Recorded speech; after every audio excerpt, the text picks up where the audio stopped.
কক্সবাজারের টেকনাফের জালিয়াপাড়ায় একটি বসতবাড়িতে অভিযান চালিয়ে 816 গ্রাম ক্রিস্টাল মেথাইস ও একটি বিদেশি পিস্তল সহ শফিক নামের এক যুবককে আটক করেছে বিজিবির টেকনাফ ব্যাটালিয়ন 20 জুলাই বিকেলে গোপন তথ্যের ভিত্তিতে কতিপয় ব্যক্তি মায়ানমার থেকে সমুদ্রপথে বিপুল পরিমাণ মাদকদ্রব্য ও অস্ত্র একটি বসতবাড়িতে ক্রয় বিক্রয়ের উদ্দেশ্যে মজুত করছে বলে জানতে পারে।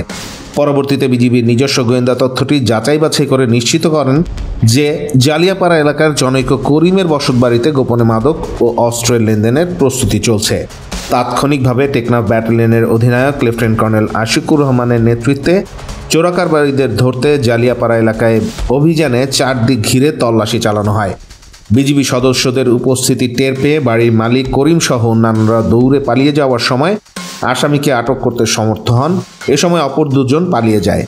অভিযান শেষে আটককৃত ব্যক্তিকে মাদক ও পিস্তল সহ প্রচলিত আইনি প্রক্রিয়ার মাধ্যমে টেকনাফ মডেল থানায় হস্তান্তরের কার্যক্রম প্রক্রিয়াধীন রয়েছে।